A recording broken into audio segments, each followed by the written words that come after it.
आपका स्वागत है चैनल महफूज सर की क्लासेस में। जी हाँ बच्चों, चैनल महफूज सर की क्लासेस में आज मैं आपके सामने फिर एक वीडियो लाया हूँ, story Hindi to English translate. जी हाँ बच्चों, ट्रांसलेट हिंदी टू इंग्लिश। बहुत से बच्चे बोलते हैं कि सर ये स्टोरीज अभी पेपर में आती है, एग्जाम में आती है, बोर्ड परीक्षा में आती है, तो ये स्टोरी ये कैसे बनेगी? ये बहुत कठिन होती है, बहुत ही डिफिकल्ट होती है, ये स्टोरी नहीं बनती है। ये स्टोरी कैसे बनेगी? हम तो बना ही नहीं पाते हैं। तो बच्चों, घबराने की कोई ज़रूरत नहीं है, क्योंकि आज आपके सामने महफूज सर आ चुके हैं। आज आपको ये story Hindi to English translate आसान से आसान तरीके से सिखाऊंगा और आप लोग सीख भी जाएंगे। तो इसके बाद आप कहेंगे कि हाँ सर, हम बहुत अच्छी तरह सीख गए हैं, और आज आप सीखेंगे और बोर्ड एग्जाम में अच्छे नंबर प्राप्त करेंगे। जहाँ बच्चों, पूरे 4 नंबर की आपकी स्टोरी होती है और 10 नंबर की स्टोरी होती है। ये आपकी जो स्टोरी है, इससे आप अच्छे से अच्छे नंबर प्राप्त कर सकते हैं।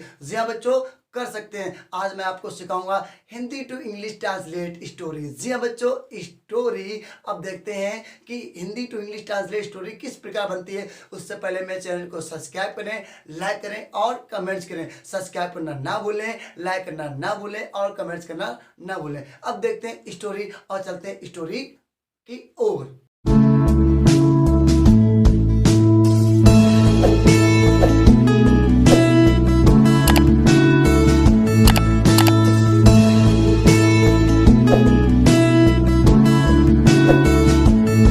आज फ्रेंड मैं आपको story translate Hindi to English, जी हाँ बच्चों, translate Hindi to English story मैं आपको सिखाने जा रहा हूँ, जो आपके बोर्ड एग्जाम में आती है। बड़े से बड़ा सेंटेंस, बड़े से बड़ी story, Hindi to English translate. जी हाँ बच्चों, ट्रांसलेट हिंदी टू इंग्लिश आसानी से बना सकते हो, आसान से आसान तरीके से बना सकते हो।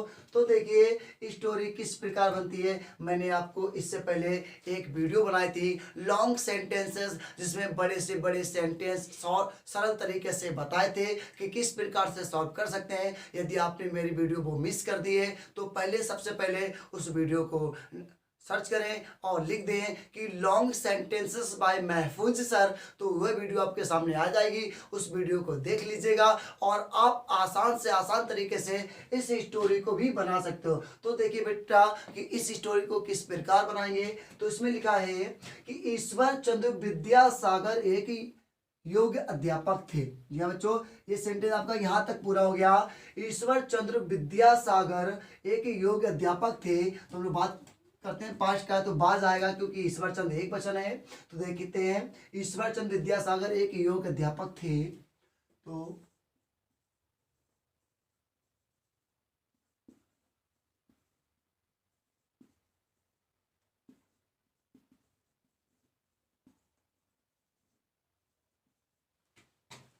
वाज एन, और योग की होती है एविल। जी हाँ बच्चों, एविल, तो एविल हो गई योग्य, कहते हैं अध्यापक, टीचर। या बच्चों टीचर। अब देखते हैं, ये हो गया Ishwar Chandra Vidyasagar was an evil teacher, यानी कि ईश्वर चंद्र विद्यासागर एक योग्य अध्यापक थे। उनके पास चलते हैं, उनके पास कई विद्यार्थी पढ़ने आते थे। मेरे बच्चों, इस स्टोरी का मतलब होता है जब हिंदी कभी कभी डिफिकल्ट आ जाती है तो समझ में नहीं आती है, उस हिंदी को अपनी भाषा में अच्छी तरह से ट्रांसलेट करना। जी हाँ बच्चों, अच्छी तरह से ट्रांसलेट करना। जैसे इसमें लिखा है कि उनके पास कई विद्यार्थी पढ़ने आते थे। इसका मतलब हम ऐसे भी बोल सकते हैं कि उनके पास कई विद्यार्थी पढ़ने के लिए आते थे या पढ़ने आते थे। आप मेरे पास पढ़ने आते हो, या ऐसे बोल सकते हैं आप मेरे पास पढ़ने के लिए आते हो। जहाँ बच्चों पढ़ने के लिए, तो हो जाता है पढ़ने के लिए, यानी कि पढ़ने आते थे या पढ़ने के लिए आते थे, तो इसको हटा दीजिए। आप बनाइए उनके पास कई विद्यार्थी आते थे। जी हाँ बच्चों, आते थे, ये पास्ट इंडेफिनिट हो गया। और आप जानते हो कि पास्ट इंडेफिनिट में सिंपल टेंस में सेकंड फॉर्म आती है, तो हम कहाँ से उठाएंगे? कई विद्यार्थी। जी हाँ बच्चों, कई विद्यार्थी। तो कई विद्यार्थी की क्या होगी? मैनी स्टूडेंट्स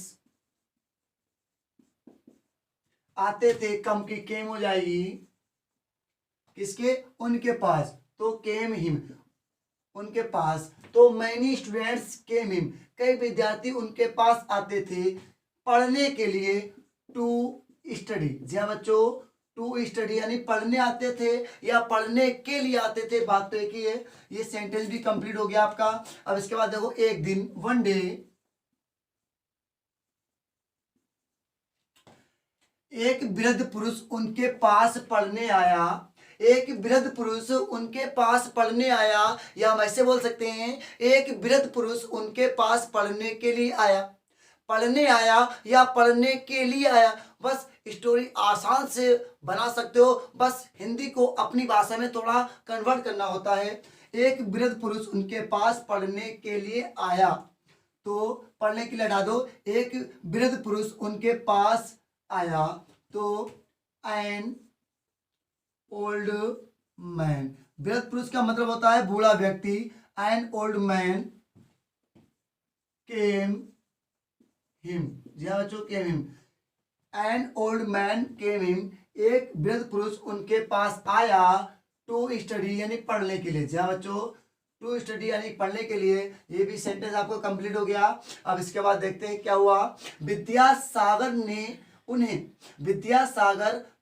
उन्हें पढ़ाने का वचन दिया। अब आपने देखा दिया, यहाँ सेंटेंस कंप्लीट हो गया है कि विद्यासागर ने उन्हें पढ़ाने का वचन दिया। आपने देखा कि विद्यासागर ने उन्हें पढ़ाने का वचन दिया, पीछे कुछ है नहीं है। जब पीछे कुछ नहीं है तो ये सेंटेंस पास्ट इंडेफिनिट का हो गया।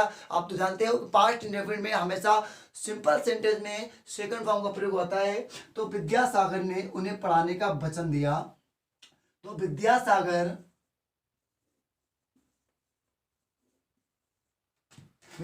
ने वचन दिया, प्रोमिस्ड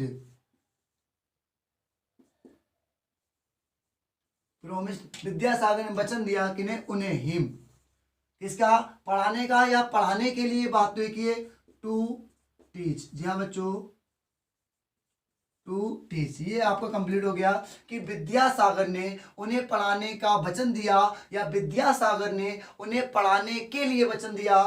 तो विद्यासागर प्रोमिस्ड, विद्यासागर ने वचन दिया, हिम मीन्स उन्हें, टू टीच यानी पढ़ाने के लिए। जी हाँ बच्चों, पढ़ाने के लिए।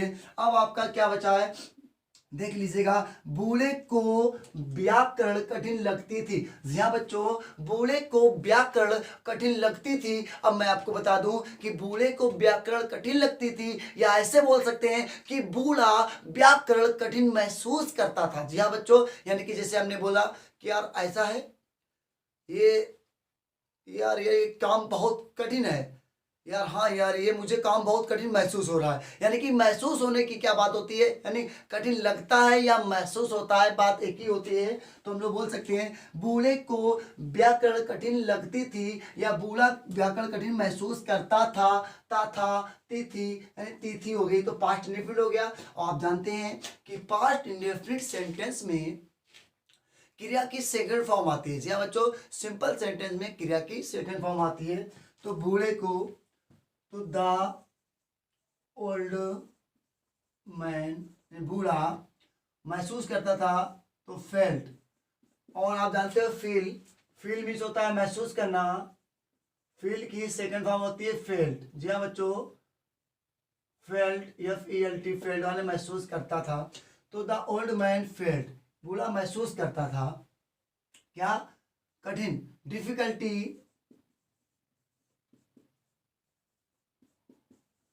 का इन ग्रामर, यानी कि ग्रामर में, इन ग्रामर। ये आपका सेंटेंस कंप्लीट हो गया कि बूढ़े को व्याकरण कठिन लगती थी, the old man felt difficulty in grammar. जी हाँ बच्चों, इन ग्रामर। अब आपका लास्ट सेंटेंस बचा है, विद्यासागर ने विद्यार्थियों की सुविधा के लिए व्याकरण की एक पुस्तक लिखी। अब आप कहोगे कि सर विद्यासागर ने विद्यार्थियों की सुविधा के लिए व्याकरण की एक पुस्तक लिखी। आप कहोगे कि सर ये तो सेंटेंस बहुत लंबा है। जी हाँ बच्चों, लंबा है तो क्या हुआ, आपको घबराने की क्या जरूरत है। इससे पहले मैं आपको एक वीडियो दे चुका हूँ लॉन्ग सेंटेंसेस की, उसी प्रकार हम बनाएंगे। हमने आपको बताया था कि बड़े से बड़े सेंटेंस में, कितना भी बड़ा सेंटेंस हो उसमें कनेक्टर जरूर दिए होते हैं। तो सबसे पहले कनेक्टर छांट लीजिए, और कनेक्टर साटने के बाद जो सेंटेंस बचे पहले उसको बना दीजिएगा। तो देखते हैं बच्चों इसमें कनेक्टर क्या होता है। पहला कनेक्टर है की, किसकी, व्याकरण की। जी हाँ बच्चों, व्याकरण की। दूसरा कनेक्टर है के लिए, के लिए किसके, सुविधा के लिए। जी हाँ बच्चों, सुविधा के लिए। तीसरा कनेक्टर आपका की, किसकी, विद्यार्थियों की। अब आपका क्या बचा, विद्यासागर ने एक पुस्तक लिखी। जी हाँ बच्चों, लिखी, पीछे कुछ है नहीं है, तो ये पास्ट इंडेफिनिट टेंस हो गया। और आप तो जानते हो पास्ट इंडेफिनिट में सिंपल टेंस में सेकंड फॉर्म आती है। जी हाँ बच्चों, सेकंड फॉर्म आती है। विद्यासागर ने एक पुस्तक लिखी, तो विद्या सागर ने, तो लिखने क्या होता है, राइट। और राइट की सेकंड फॉर्म होती है रोट। जी हाँ बच्चों, रोट। आप जानते हो राइट मीन्स क्या होता है, लिखना होता है। और राइट की सेकंड फॉर्म होती है रोट, WROTE, रोट। यानी कि विद्यासागर रोट ए बुक। जी हाँ बच्चों, ए बुक। तो आपका इतना हो गया, Vidyasagar wrote a book, Vidyasagar ने पुस्तक लिखी। अब पीछे से एक वन बाय वन यानी एक एक करके कनेक्टर उठा लो। कि किसकी, की के लिए क्या है, ऑफ, किसकी, व्याकरण यानी ऑफ ग्रामर, ऑफ ग्रामर। दूसरा क्या के लिए, फॉर, इसके, सुविधा, सुविधा होती है कॉन्वेंस। जी हाँ बच्चों, सुविधा की होती है कॉन्वेंस। हम डाल दे रहे नीचे, देख लेना, कॉन्वेंस यानी सुविधा, कॉन्वेंस। उसके बाद क्या है, तीसरा की ऑफ, किसकी, विद्यार्थियों की, किसकी, विद्यार्थियों की, ऑफ स्टूडेंट्स, ऑफ स्टूडेंट्स। जी हाँ बच्चों, ये आपकी स्टोरी कंप्लीट हो गई है। मैंने आपको बताया था कि बड़े से बड़ी स्टोरी आसान से आसान तरीके से सॉल्व कर सकते हैं। तो चलिए, मेरे जाने से पहले आप इसको स्क्रीनशॉट ले लीजिए, ताकि आप मत भूलें कि इसको आपको बनाना भी है।